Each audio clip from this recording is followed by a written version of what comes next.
Our guest today is Louis Dupré. You received a BA in Classics at Louvain, the great European university in Belgium. You went on and stayed there and received your PhD, and then did postgraduate work at Louvain in Catholic theology.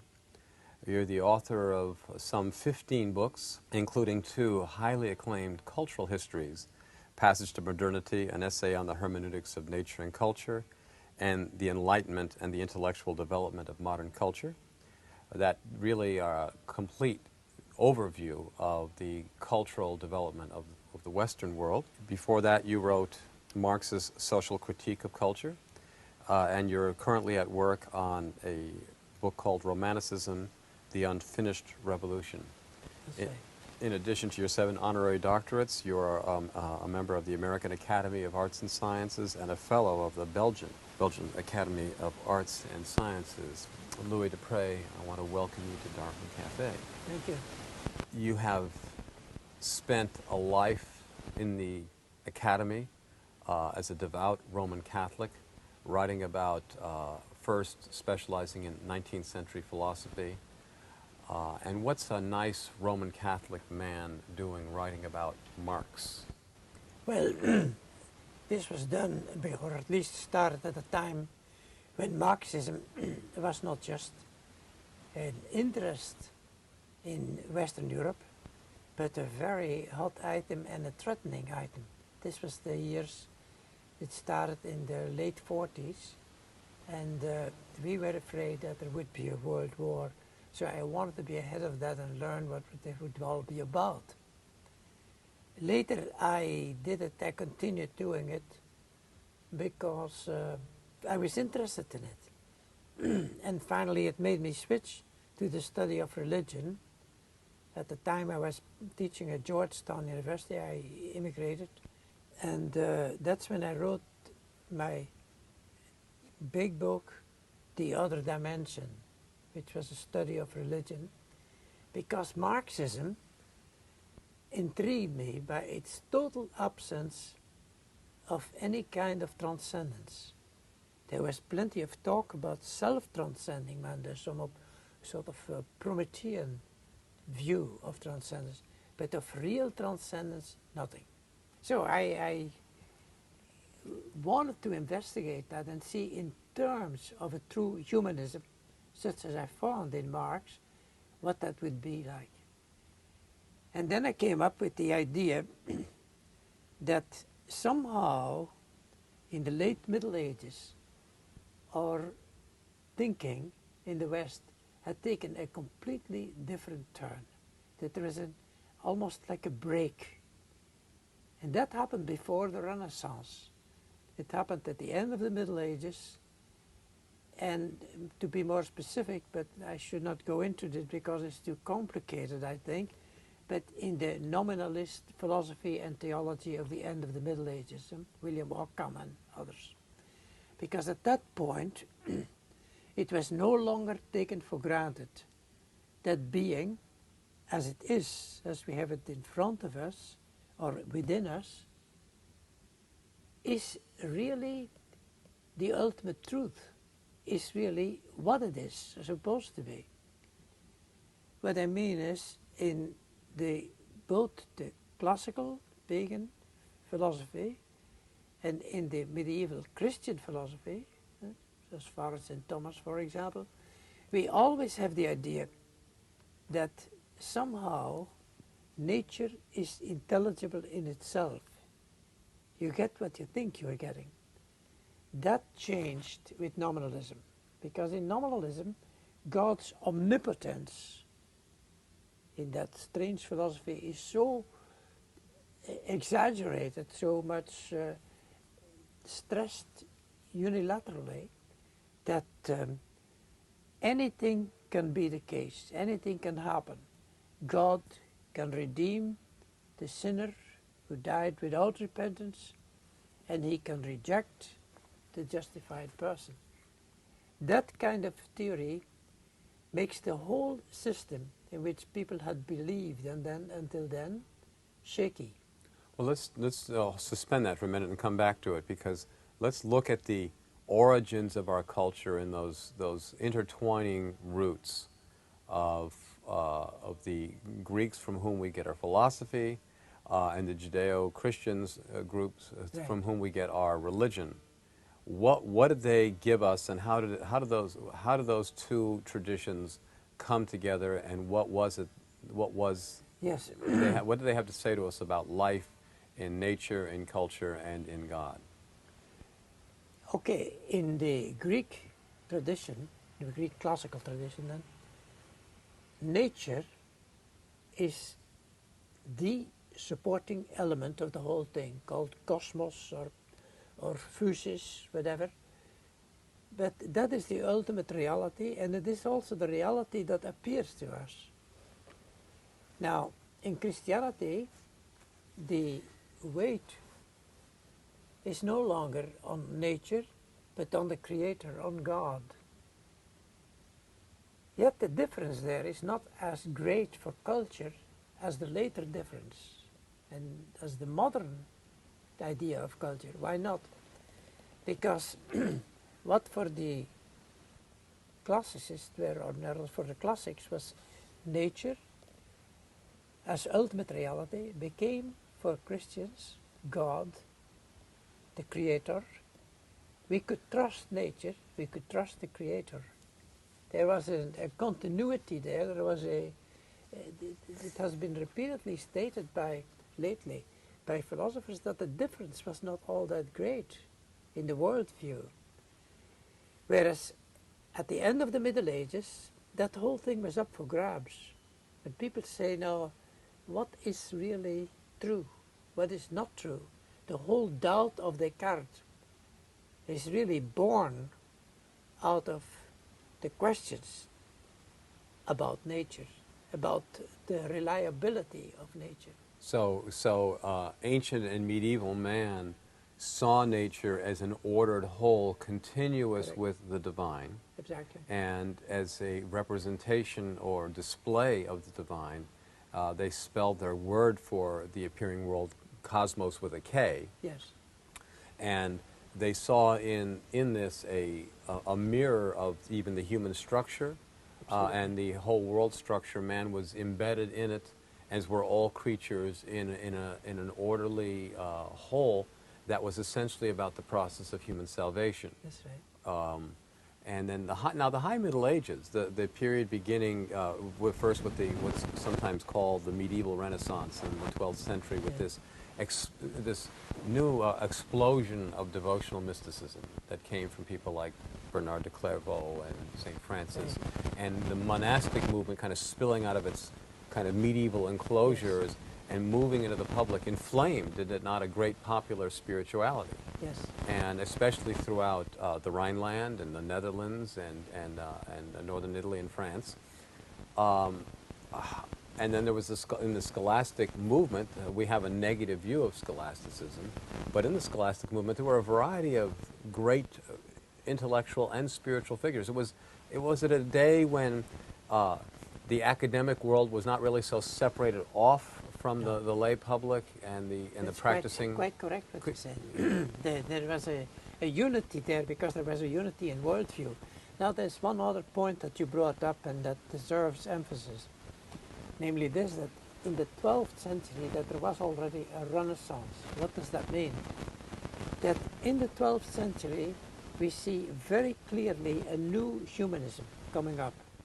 There was a very short period in the 8th, 9th century when that happened also, but the real revival of humanism, or beginning of humanism, was in the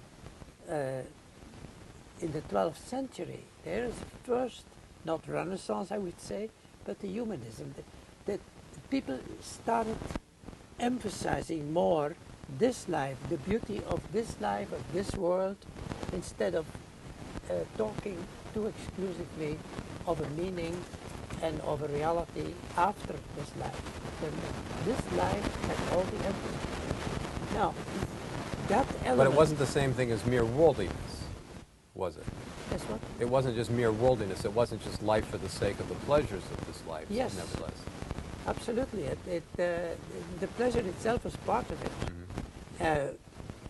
that element also, I refer to the negative element of nominalism, that there is another element that is at the beginning of modern culture, namely this, to believe in nature, to believe in this life, to believe in humanism, to believe in man. And eventually, in the Renaissance, and that's where it will change somewhat, and particularly in the Enlightenment, what we see at that point is that the element, the naturalist element, the humanist element, turns into a creative element. In other words, that was the fact that the person is the creator of all meaning. That was something that was not there in the early Middle Ages. Although, if we read Dante, we will find very strange things. For example, he says this at one point in one of his prose writings: I can do as a poet what God does, in this sense that God creates from nothing. And when I come up with a metaphor, it means a poem, I come up with something that is created from nothing. In other words, the creativity, the element of creativity is already there in nucleo, a little bit. And that will be developed very much in a later time, the 17th century, 16th, 17th century. Let us take the philosophy of Descartes. Descartes will say, I question everything.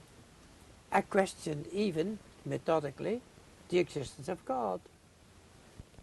So, where shall I find the ground of certainty? And the answer is, within myself, within my own mind.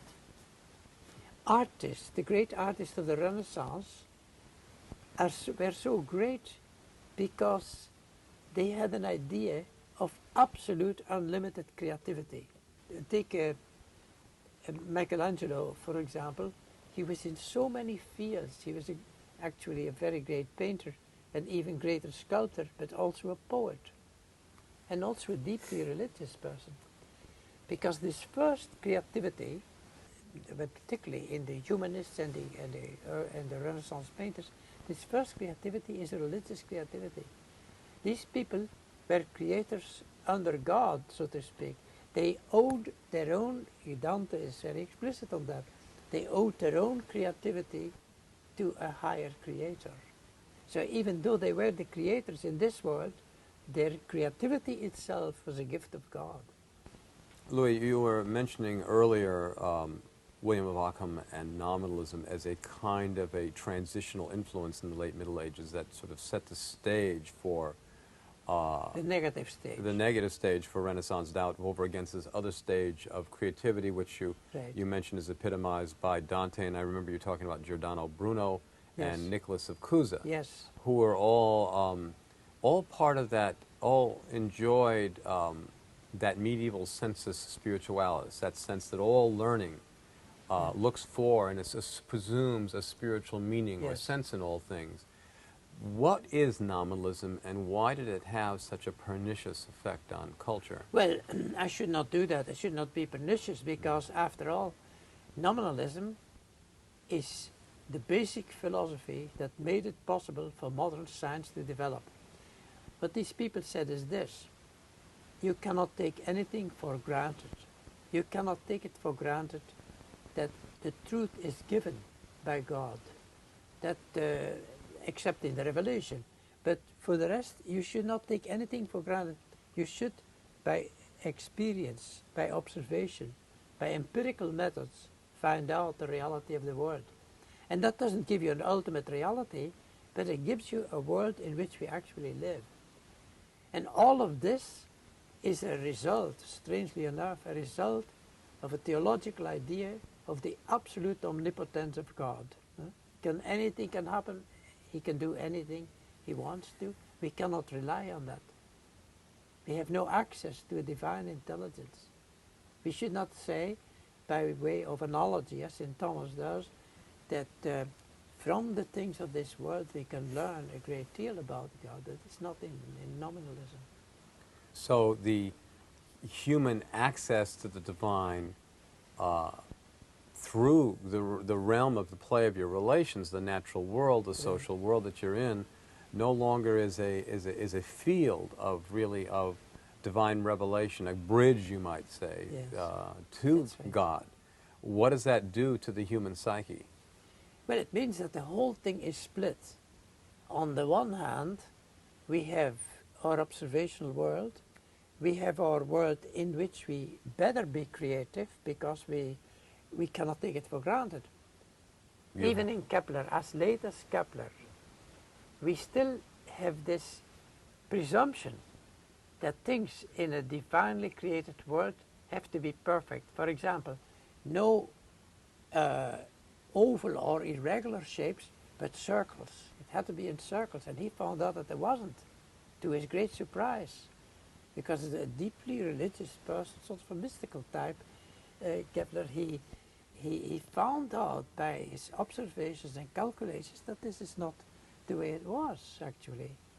In other words, that there is a discrepancy here between this world that we observe, what we think of, what we measure, what we observe, and the world that is beyond that world, and to which this world owes its origin. But it is not an analogy. The analogy is not something that they can be trusted. I enormously simplify this. But in the medieval time, there was this sense of, like, for example, the doctrine of correspondences, whereby a plant's particular qualities mirrored something about the balance between the divine Yes. forces, divine beings, and so Yes. on, and were discovered in biology or then magic and so on. That the doctrine was then turned into, with Cartesian logic, Yes. with this idea that man only knew his own subjective consciousness, and whatever the world display, being like coming from William of Ockham, could just be an arbitrary display created by God, an evil genius even. Yes, Could create it. absolutely. Evil genius is a typically nominalistic idea. Huh? But the difference means this also, that in the Middle Ages, you have an infinite realm of symbolism. Everything has a symbolic meaning. That is, of course, no longer true. This is also why in the modern age, mostly but not exclusively with the Reformation, came the idea of that it was necessary to have a literal reading of the Bible and not this kind of wild symbolism of the Middle Ages. They say now also in Thomas says the fundamental meaning is the literal one, but beyond that there is a symbolic meaning, a spiritual meaning as they call it, and that idea is no longer valid as such. There will still be spiritual masters who will continue that. In fact, in spiritual life, in spiritual writers, there is a much less abrupt transition between the modern age and the Middle Ages. Who are the ones you think make the bridge between the medieval and the modern time? Oh, for one thing, the one you mentioned already, Nicholas of Cusa, who is a sort of a mystical writer, but at the same time a totally modern person. Great mathematician, a great observer, and a great philosopher. But at the same time, he also is not afraid of going into the mystical meaning of things, the symbolic meaning of things. And these mystical, symbolic meanings connected people up to the cosmos, their fellow men, and the divine? Yes, very much. In fact, he says very explicitly that man is also a god, except for the fact that he is finite.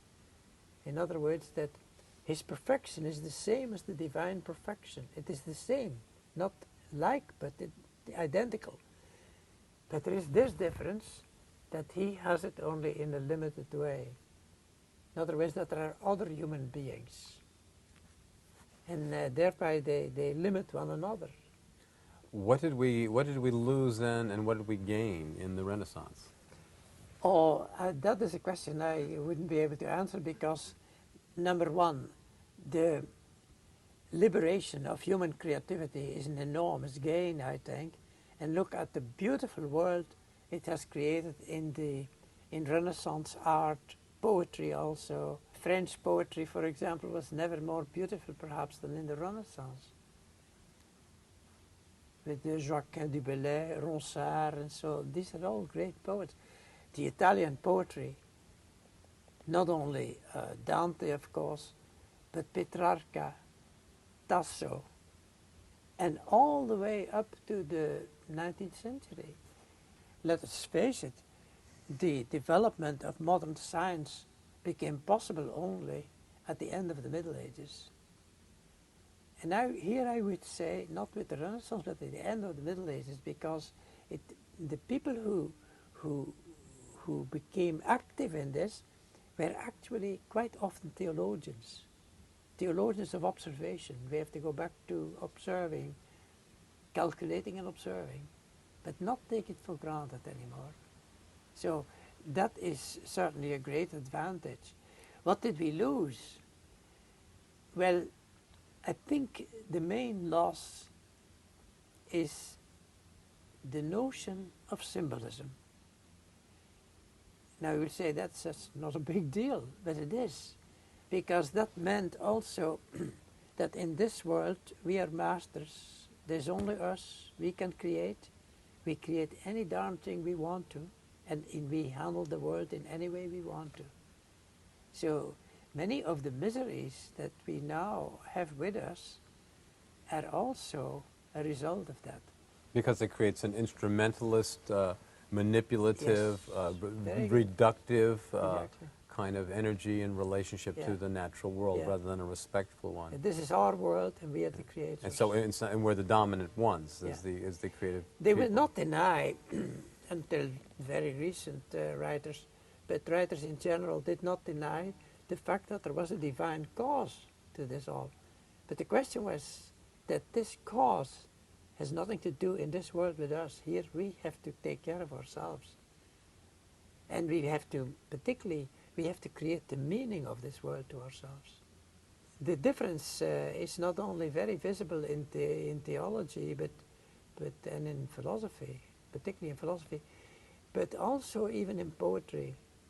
The modern poetry is essentially different from medieval poetry. Now, it is difficult to define when they started because these things all proceeded very gradually. In that sense, you can say Petrarca is the first modern poet. We are in full Middle Ages still. And he was considered 100 years later as a medieval man. But I would think that the modern age begins in that late medieval period, 14th century. So modern man feels himself more isolated, more in charge, Yes.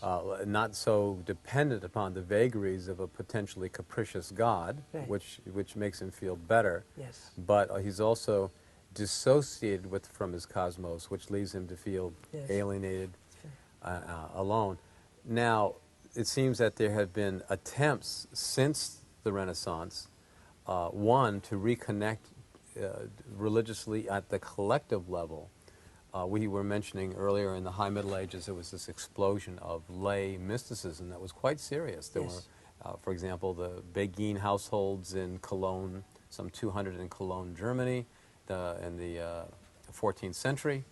And it seems that periodically the popular lay culture has attempted to break out Yes. of a kind of bourgeois spirit and enter into sacred practice seriously, but it's been obstructed and threatened in doing so by two forces, sometimes the church and sometimes the state and sometimes both. Is that correct? Well, it is quite true that there were spiritual forces that tried to reconnect, as you put it. And you also rightly point at these lay congregations, such as the Brothers of the Common Life in the Low Countries. They were actually modern men. I say men because there was no female equivalent for that. But they had been preceded again in the Low Countries by another movement, the movement of the Beguines, who were actually lay women. My residence in Flanders, in Belgium, is right next to a Beguine court. And some years ago there were still 2 Beguines living there. You know, these are lay women. Each one has its own, has her own garden, her own little house. And of course now this is a very well-known tourist center, these things. But it still has kept the mentality. It had its own church. At night the gates are closed, the entrance to the court. So it's a semi-cloistered life. Yes. Mm. And it produced actually quite early famous poets and writers. For example, the famous Dutch mystic Hadewig was one of these Beguines, or similar movement in any event. But with the Brothers of the Common Life, something new starts. You're quite right. That even though their whole spirituality was fed by the medieval Catholic spirituality, specifically the spirituality of Ruysbroek, nevertheless, and of Eckhart, nevertheless, that spirituality is translated by them into modern forms. And I mean by that, for the brothers, the whole instruction that they gave is penetrated by nominalism and by humanism. So these 2 currents came together in what actually was a new spiritual movement. But I think that much of that reconnection gets, at least in the culture as such, much of that gets lost in the 18th century. Because in the 18th century there had been very serious problems, particularly about the Bible. It was then that the historical science made progress, or sciences made progress, and people realized that some of these stories were very strange. You know, this was supposed to be, both for Protestants and for Catholics, the absolute truth. They had no other supernatural truth than the Bible. Well, and the church which interpreted the Bible. But here we are. I mean, what does that mean, that the world was created on that day, 4,000 years ago? It was a very busy day. Yeah. Yes. But that whole, these stories lost, I wouldn't say it lost their meaning completely, but it raised very serious questions. And then you have the interpreters of the Bible. You have Spinoza and Richard Simon, who was a Catholic priest. And Spinoza, of course, was a not Orthodox Jew who was actually rejected by the synagogue for the wrong reason, because what he was accused of, he never said. But the problems of the Bible is one aspect for further break. Another part is the whole question of morality, and that became really acute in the 20th century. When people started saying, no, look, if man is a creator of his own being, of his own life, of his own meaning, then where does he have, what else is there but laws that he himself creates, or more correctly, the law of his intelligence? And his intelligence is his. People at the end of the 19th century and in the early part of the 20th century, many great thinkers ceased to be Christians because of that point. I'm thinking of 2, the great ethicist at the beginning of this century, end of the 19th, of the 20th century, but at the end of the 19th, Nikolai Hartmann was one of the greatest writers on ethics. He was non-Christian because he says, no, I do not believe in that anymore. And the same with another more recent figure, Jean-Paul Sartre, the French philosopher. It's basically a problem of ethics. He says, what is it to say that I am free if I have to be obedient to something else than myself? In other words, it ruins the very idea of freedom. That is the main reason of the atheism of Sartre also. So in the previous ancient and medieval time, with an ordered cosmos and with man being a microcosm, a living microcosm of the cosmos, ethics came from a certain, there was a natural law that was based on an actual state of your being. And now in modern times, which reflected God's own which reflected nature. God's own nature, and there was actually a sense that the divine processes would awaken in the human body mind. Right. And that once awakened, say your heart is awakened by God, that you would naturally or inherently be moral because the heart would be moved to act rightly. But in the modern times, with this kind of breaking off of human creativity from its divine root, which is initially with the explosion of creativity in people like Dante and Bruno and others, and Michelangelo, the creative process was still rooted in a spiritual, religious convention. But now that's been eclipsed. Mankind is more alienated, has no actual experience of a divine presence or a sympathetic connectedness, has lost his symbolism of connectedness, and no longer, and all his laws and his culture becomes, in some sense, an arbitrary of conventions rather than a reflection or of an inherent patterning. Is that what you would say? There were, yes, very much so. There were transitions, however. For example, if we go to the beginning of the 18th century, a transition which became particularly clear in England, in ethics, the ethics of feeling.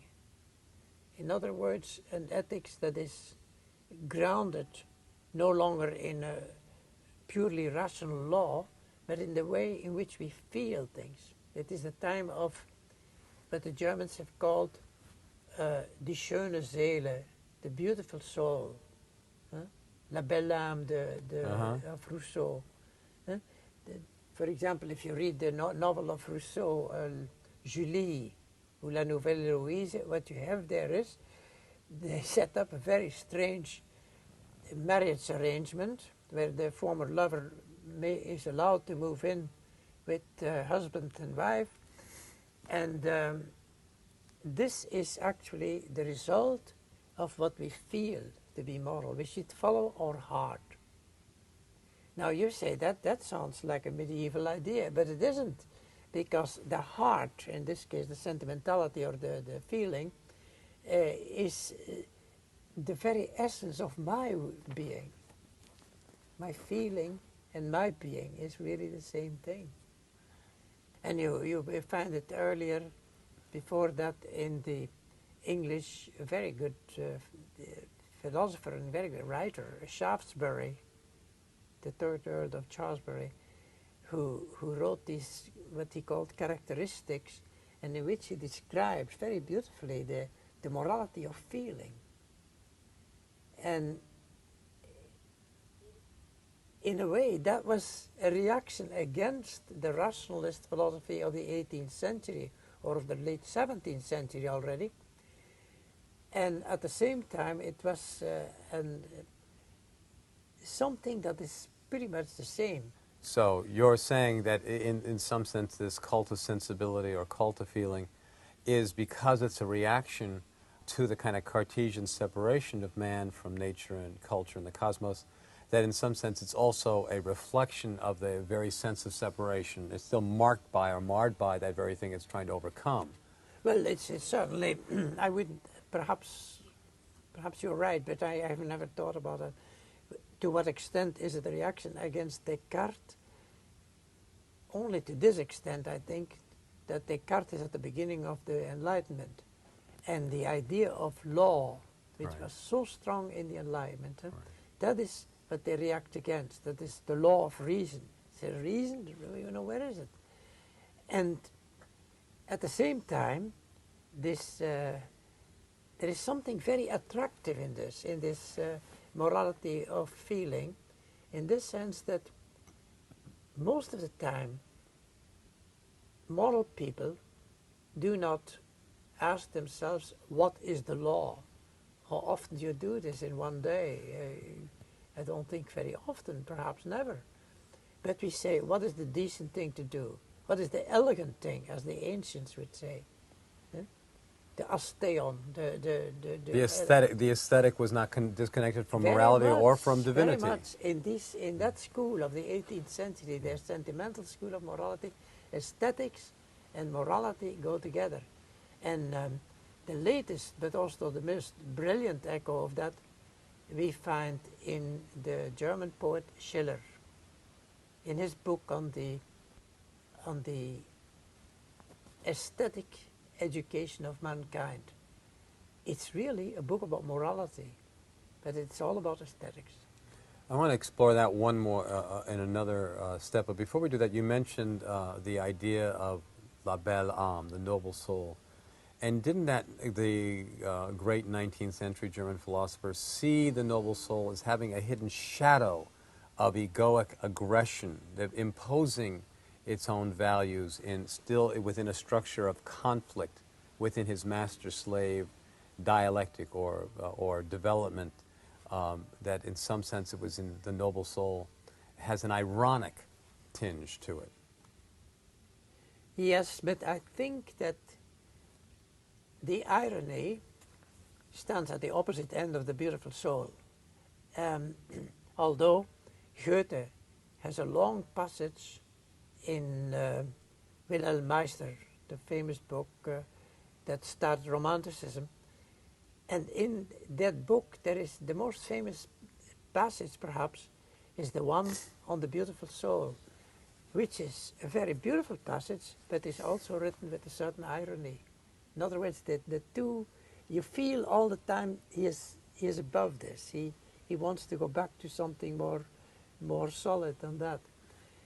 So I would say that the beautiful soul is indeed a manifestation of the autonomy of the person, in this sense that I have to go by my intuitions and never mind what people say about it, never mind what the law says, but through this.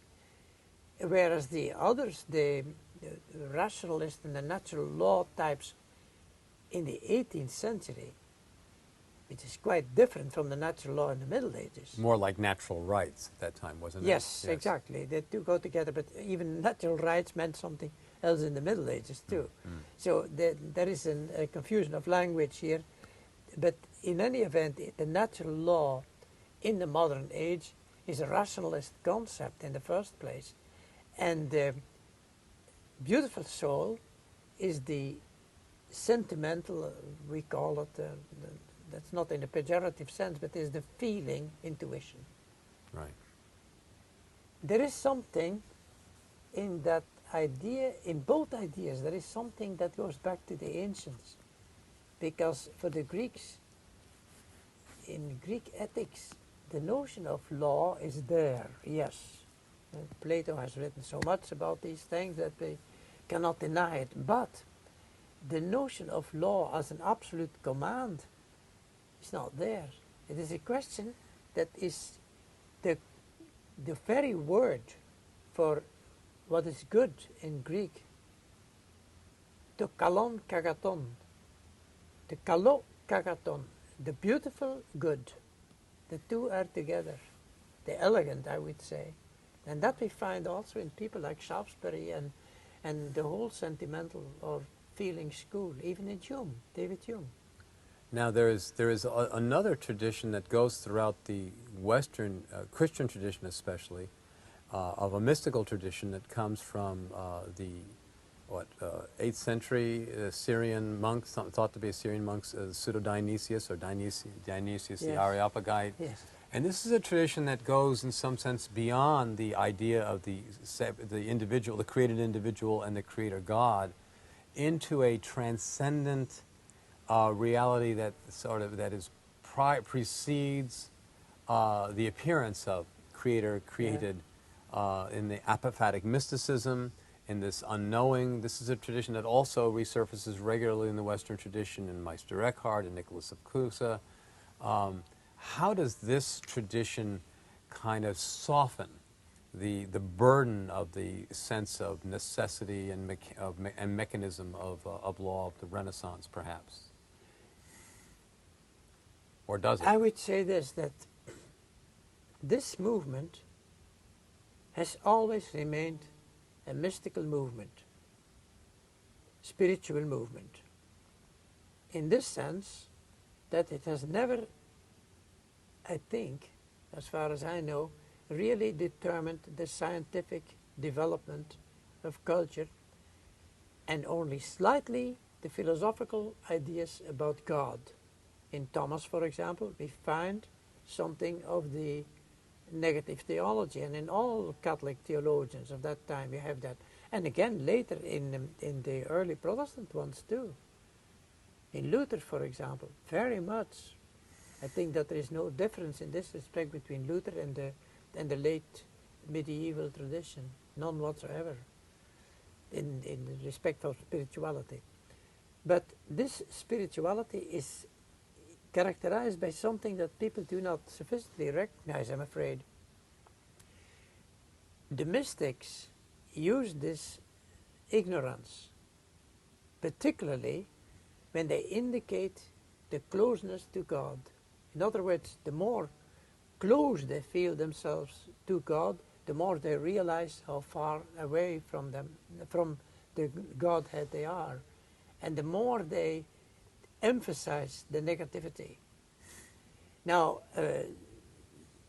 it's actually a little bit earlier, Pseudo-Dionysius, certainly not later than the 7th century, I think, but he is a mysterious person, and what he exactly meant, has been even a time that people kept wondering about the fact whether he was a Christian or not, because he, at times in some of his works, repeats Proclus, the late pagan philosopher, Neoplatonic philosopher, and it is a purely negative theology, which you have. And by negative, it doesn't mean destructive. It means that it's a theology that does not depend upon clear positive analogies of God with the human characteristics, but speaks of God's unknowability. Yes. And comes from a tradition of the recognition of mind that is greater than the discursive mind, a kind of unifying intelligence in mind. But there is an interesting thing here, that is that the negative theology did not originate in Christianity, but in Platonism. Right. The later, the post-Platonic philosophy of Platonism, after Plato himself, it was particularly in Plotinus and in Proclus, was a theology of negation. The ultimate has no name. Plotinus called it the one. And Proclus corrects that even to this Proclus, a disciple, indirect disciple of Plotinus, by saying that the one has nothing to do with calculation. It's just the name we give to it. So the negative theology was picked up by Christian thinkers, and the one you mentioned was a Neoplatonist, this Pseudo-Dionysius. And I would even say, as far as I know, that Christian mysticism as it actually exists would not be what it is without the late Platonic philosophers.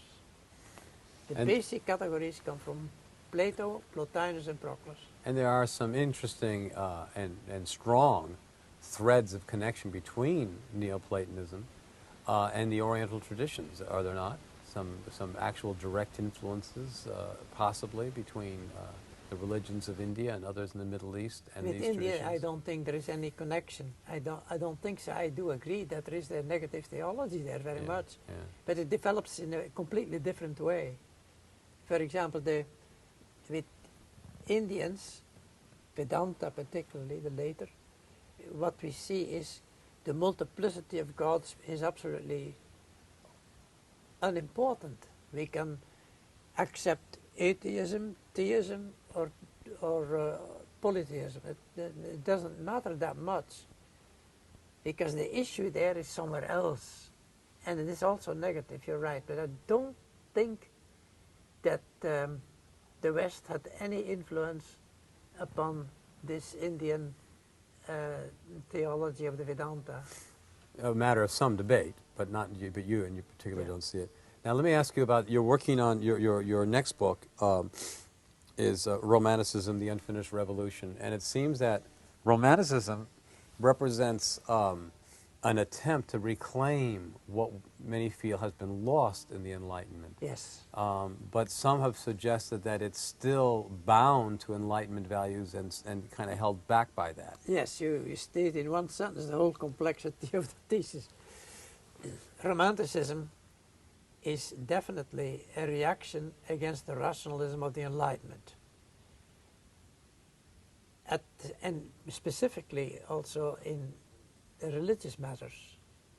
The Enlightened people that we know of, the late Enlightenment, were actually anti-religious. They had ideas about God. There is a deism there in most of them, even in Voltaire, and one of the few who doesn't have it, I think, is Diderot at the end of his life. He was an atheist.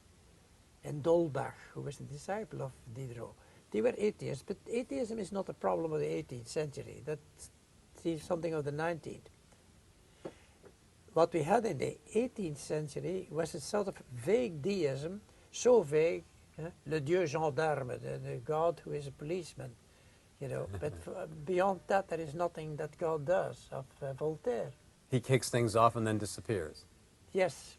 He says, here is the world, and he, as Pascal ridiculed the theory, which he felt already in Descartes, it is just as if God gives la première chicanaude, the first whip with his hand, and the world is on its own. It's gone. That's not the case. But in Romanticism, there is a reaction against this, partly a recovery of that beautiful soul thinking, and we say no. Religion is the expansion of the whole human being in the confrontation with the transcendence. But at the same time, it is in another way very much still in the inheritance of the 18th century. In this sense, that, to give a simple idea, the French Revolution is one of the wildest romantic things that ever happened. But the whole ideology comes out of the 18th century. Historians who lived shortly after the revolution have pointed out that paradox of the French Revolution, with such a romantic thing and such a, at the same time, such an extremely rationalistic affair. But that also means that the Romantic philosophers, or thinkers, let us put it, and poets particularly.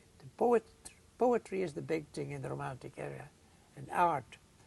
That for the Romantic artists and the Romantic poets, most of them are thoroughly religious. Almost none of them is orthodox, because they feel there is another restriction, there is another form of rationalism. Even those who started as very conservative Catholic or Protestant thinkers developed far away from that. Like Lamartine, the French first great romantic poet in France, was a person who came from an extremely devout family and was also extremely devout, but gradually moved away from that. Victor Hugo, Christian family. In the United States, in England, in England, Wordsworth was very early in reaction against dogma, whereas he's a very religious poet. Shelley, the great atheist, was in fact also deep down, it's too long to prove that now, but was in many respects deeply religious, but very anti-Christian. yes, but deeply religious. Coleridge turned back to the Christian religion in his old age. And Keats is, again, pretty much a non-religious person in the sense, in the institutional sense. He reacted against that as much as Shelley. But in his poetry, if you analyze that, you see very much a sense of transcendence. Some have said that the split between the Eastern and the Western Church left the Western Church poor because the dominant theology of the Roman Catholic Church came through the scholastics, through Aristotelianism, and that the Aristotelian doctrine of substance, that what makes a thing itself is that it's rooted in a substance, really meant that the divine and the human couldn't intermingle in the way that it could under Plato, where things that appeared were participatory representations or participated in the divine.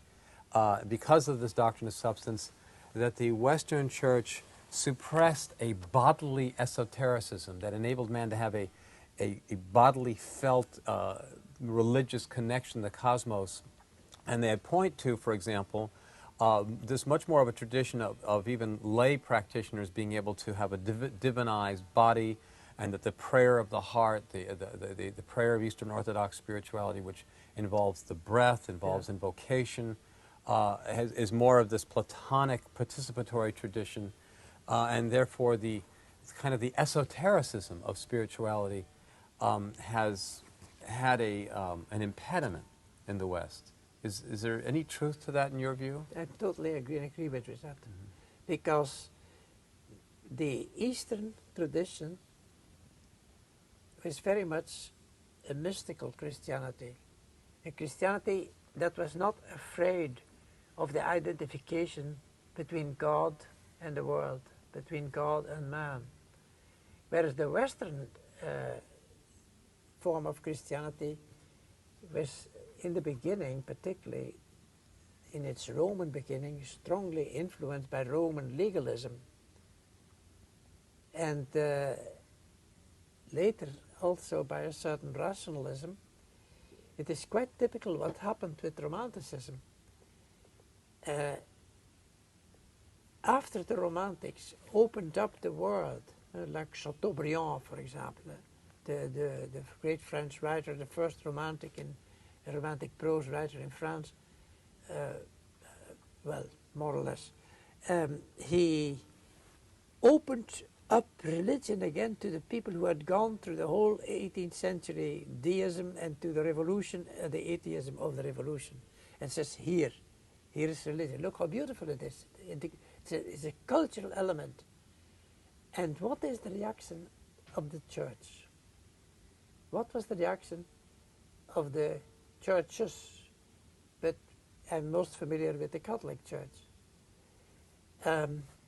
Instead of responding to that, instead of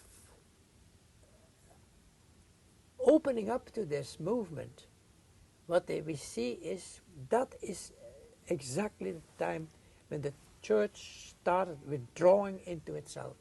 There were condemnations one after another.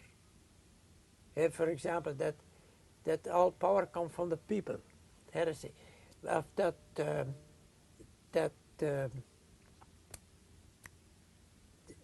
Free democracy is an ideal form, or at least the least bad form of government. All of that was rejected, and anything that was in line with this new movement was systematically rejected. The people were condemned left and right. What came instead? Instead came decrees about the infallibility of the Pope and things like that. It is declared by law. An institutionalized authoritarian. Then also within that exclusion of man from his bodily awakening to the divine, that means that the figure of Jesus and also the possibility of new renewals of religion through new Christ or new God-men or God-women were also tabooed. So we Westerners have grown up with a strong taboo about meeting human beings to whom we can find the divine incarnate and respond to that one in a living way. It's really a spirituality. It's changing now completely in the 20th century already, but and ever more that mystical Eastern element has been rediscovered of the Eastern Church. It is very much so. In fact, Episcopalianism is full of that orthodoxy. But be that as it may, the way of the East, I mean the way of Eastern Christianity then, is a possibility of, not only a possibility, but an imperative to become mystical, to merge with God. At the same time, negative theology. The more intimate, the stronger the feeling of obsession. Whereas in the West is I here and God there. And I find the way in which much of American evangelicism, both in the Protestant and the Catholic churches, is totally an oppositional religion. God has decided this and that. God has told me so and so. Well, that is not the way it was in the beginning, not even in the Roman Catholic Church. There is a deviation to an ever more substantialism, almost not in the lived piety. Of course, that is always okay, but in the doctrine often it resembles a materialism of religion. And so it's profoundly suppressive, really, of the human's native aspiration to be united with the one which already exists, and you intuit. So it must create a tremendous pain of self-division. They're willing to call God everything. They're willing to call God the one. I mean, it doesn't make any difference until it comes to the relation between the world and me. And what is typical, that strikes me as someone who is born in another culture, what strikes me, or what struck me in the beginning, now I'm used to it, is that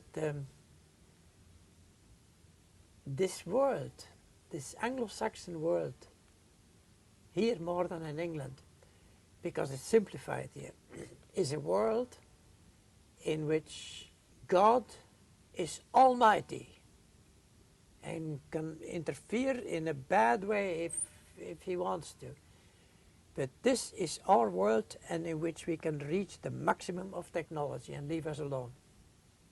You see what I mean? Yes. What do you see as the spiritual crisis of contemporary men and women, and where do you think we're at? What do you think are the prospects for our time? Do we need a spiritual renewal to survive? And if so, how would it come about? I think the question is actually more acute in Europe than it is here. The part of the world where I am from, anything that speaks Netherlandish, so Holland, Flanders, where I'm from, and anything that speaks French, these two cultures, they have been profoundly secularized. Of course, in England even more, but that not even more at this point, because there is a steep drop in religion in the Dutch-speaking countries. Since I was in both of them, I know it. And there, the renewal is happening in a very strange and unexpected form, namely as a reaction. People feel, the ones who are still believers, feel very strongly that they really have to mean it if they're going to be religious. So the happy, lackluster Catholic of my youth, or Protestant, that says, no, I'm from here, so I'm a Catholic, or I'm from there and I'm a Protestant, that is finished. You just have to be convinced. But I think, and this is the direct response to your question, that more is needed than a reaction here, because if you have a reaction, you're going to have a conservatism very often and say, let's go back to the old church. That doesn't work. That doesn't work. We live in a different culture. It is precisely this difference that has driven me to write books about culture when I was professor of religious philosophy. So I said, there is the issue, the break, the difference. But that's why I think that we need something more, namely a renewal of spirituality, and I fully agree with you. The late German philosopher Martin Heidegger said, "Only a God can save us now." Yes, but that was set in a context, and yes, But in the context of going on the representational mind and the whole technological mindset. Yeah. So do you And think that modern men and yes. women Yes. are ready for a revelation, a sensible one that actually impacts? There is a great anxiousness, not anxiety, but anxiousness to have something spiritual, even to the point that we have now godless or atheistic even spiritualities because people feel we have something. There is also an enormous increase of superstition. Yes. And all of that, the witchcraft, and just name it, all these things are reveal a particular aspiration towards a spiritual life, something that is totally empty, something that is totally missing in our culture. I think, though, that theology, being what it is, or what it has become, and it's changing, but still being what it is, that the renewal has to come from below. That means from the poets. I find poetry has been for me lately the great inspiration for religious renewal. Not just the Christian poets, that's not the issue. The poets who say, look, this is not enough, there is something more to life than our material or technological well-being. There is no poet who has impressed me most as a religious poet than the German Romantic poet Hölderlin. And particularly at the moment when he was falling apart, he became insane. He was for 30 years completely insane. But at that moment there, he wrote poetry that is so stunningly beautiful, his odes and his hymns, and so thoroughly sad about the loss of God in this life, in this culture, in this life in which we live. And he was not a particularly Christian poet at all, because he goes back to the ancients and he says, but to the Greeks, and he says, what has happened to the beautiful gods? What has happened? Why have they left us? The shining gods. The absence of God. Louis Dupré, I want to thank you so much for speaking with Dharma Cafe. Thank you. My pleasure.